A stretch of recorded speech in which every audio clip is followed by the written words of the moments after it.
बिहार में साल के अंत में विधानसभा के चुनाव होने वाले हैं और ऐसे में नजरें टिकी हुई हैं प्रदेश के मुख्यमंत्री नीतीश कुमार पर।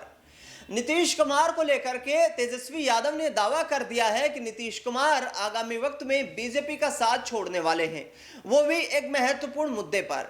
उन्होंने कहा कि बिहार में वक्फ कानून लागू नहीं होगा, नीतीश कुमार भी यही चाहते हैं। दरअसल जिस तरीके से बिहार में मुस्लिम वोट बैंक की तादाद लगभग 17% है और 5 ऐसे जिले जिसमें कटिहार, जिसमें पश्चिमी चंपारण, जिसमें जो यहाँ पर महाराजगंज है और इसके साथ साथ गोपालगंज, तमाम सिवान जैसे जिले जहां पर अच्छी खासी संख्या में मुस्लिम वोट बैंक मौजूद है, यानी कि 33% से ज्यादा मुस्लिम वोट बैंक है और यह संख्या किशनगंज में तो 67% पहुंच जाती है। तो यहां पर तेजस्वी यादव का यह दावा है कि बिहार में इस नीतीश कुमार की सरकार के कार्यकाल में यह वक्फ संशोधन बिल लागू नहीं होगा, नीतीश कुमार इसको लागू नहीं करेंगे, चाहे बीजेपी जितना भी जोर आजमाइश क्यों ना करे। बीजेपी बिहार में हिंदुत्व के वोट बैंक को लेकर लगातार निशाना साध रही है और कोशिशें यह है कि हिंदुत्व के वोट बैंक के सहारे बिहार में राजनीति को चमका लिया जाए। लेकिन इंडिया गठबंधन की बैठक बुलाई यहां पर आरजेडी की अध्यक्षता में तेजस्वी यादव ने। आरजेडी की अध्यक्षता में बुलाई गई इस बैठक में कांग्रेस पार्टी के बिहार के प्रभारी मौजूद रहे, मुकेश साहनी मौजूद रहे और तेजस्वी यादव ने कहा कि बिहार में आगामी वक्त में बदलाव होने वाला है। नीतीश कुमार भी नहीं चाहते कि उनसे मुस्लिम वोट बैंक छिटक जाए।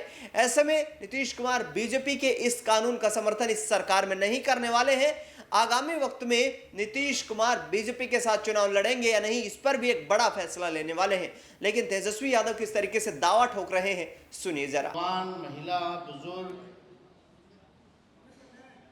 गरीबी, पलायन, बेरोजगारी, सब पे हम लोगों ने चर्चा किया है। बिहार के लोगों में बड़ा गुस्सा है, नाराजगी है ये 18-20 साल की सरकार से। 20 साल से बिहार को इन्होंने इन्हीं की रिपोर्ट में, केंद्र सरकार की नीति आयोग की रिपोर्ट में देखें तो बिहार सबसे गरीब है।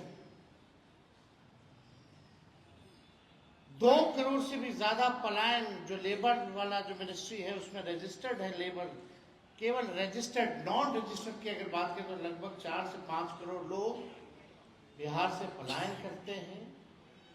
यानी पलायन में देश भर में नंबर 1 बिहार, गरीबी में बिहार जो है नंबर 1 है, बेरोजगारी में बिहार नंबर 1 है, अपराध में, बढ़ता अपराध में बिहार नंबर 1 है। ऐसी ऐसी घटनाएं अभी देखा गोपालगंज में भी, किडनैप करके एक युवती के साथ जो है गैंगरेप किया गया।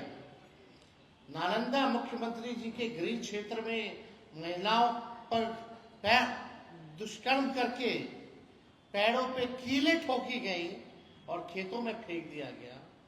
पुलिस की पिटाई हो रही है, पुलिस को भगाया जा रहा है। अपराधी बेलगाम हो चुके हैं, अपराध बढ़ता जा रहा है।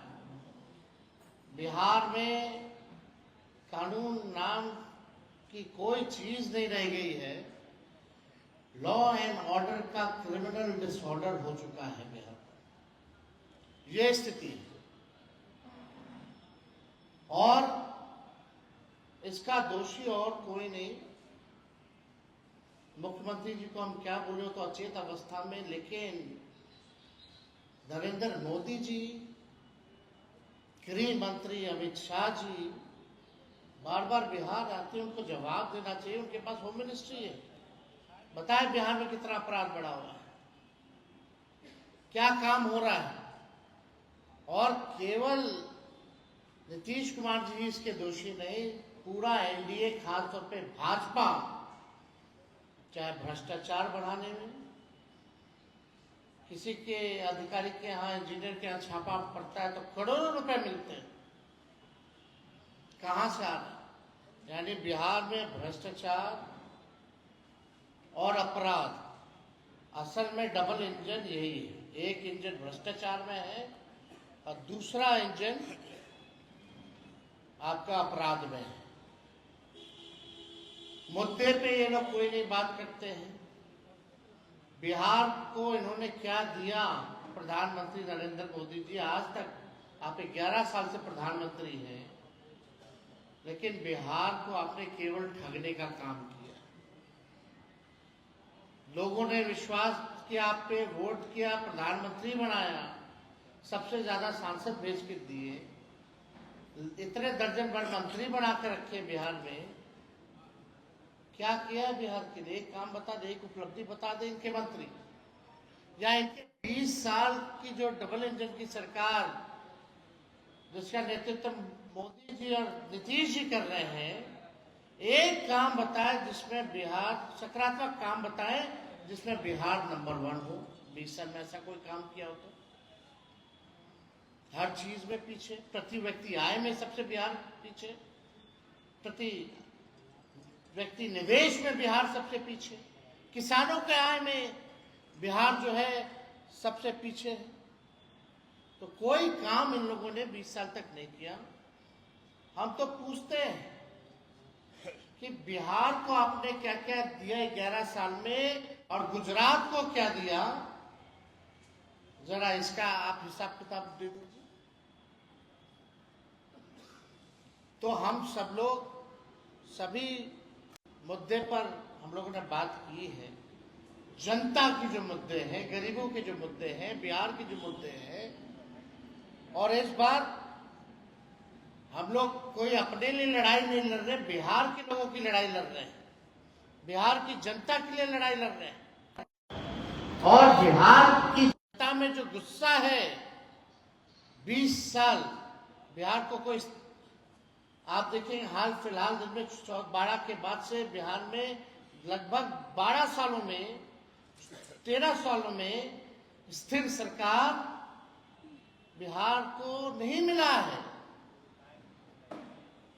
जनादेश का बार बार किया है। तो इसलिए हम सब लोगों ने मजबूती के साथ, महागठबंधन के लोग, हम सब लोग जनता की आवाज बनेंगे, जनता के बीच जाएंगे, एक साथ जाएंगे, हर एक मुद्दे पर मजबूती के साथ लड़ेंगे, और इस बार गरीब की सरकार बनाएंगे, जनता की सरकार बनाएंगे। आज घूसखोरी थाना ब्लॉक चले जाइए, अंचल अधिकारी नापी में जमीन के कितना घूसखोरी बढ़ गया, थाना, शराब बंदी है लेकिन फिर भी शराब उपलब्ध है,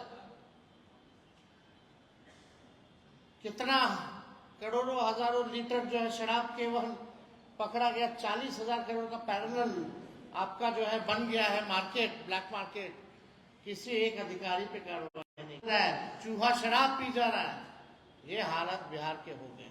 तो सुना तेजस्वी यादव को, उनका साफ तौर पर कहना है कि मुस्लिम वोट बैंक की चिंता यहां पर नीतीश कुमार को है। नीतीश कुमार जिस तरीके से मजबूत राजनेता के तौर पर पिछले 20 सालों में बिहार की राजनीति में अपने आप को स्थापित कर चुके हैं, ऐसे में कहीं ना कहीं अब मुस्लिम वोट बैंक जो लोकसभा चुनाव के बाद उनसे छिटक चुका है, उसको साधने के लिए क्या नीतीश कुमार ये राजनीतिक खेल खेलेंगे कि ये ऐलान करते हुए नजर आए कि हम बिहार में वक्फ कानून लागू नहीं करने वाले हैं, और यदि ऐसा किया तो बिहार में जाहिर तौर पर बीजेपी के लिए बड़ा ये चैलेंज हो जाएगा इस चुनाव को जीतना, क्योंकि नीतीश कुमार के आधार पर ही मुस्लिम वोट बैंक का सहारा बीजेपी या एनडीए गठबंधन को मिल रहा था, जो अब छिटकता हुआ नजर आ रहा है। दूसरी तरफ तेजस्वी यादव सरकार बनाने के दावे पेश कर रहे हैं। देखना दिलचस्प होगा कि कितनी सफलता उनको हासिल हो पाती है। फिलहाल इस खास कार्यक्रम में इतना ही। देश दुनिया से जुड़ी तमाम बड़ी खबरों के लिए देखते रहिए नेक्स्ट 9 पॉलिटिकल बाइट।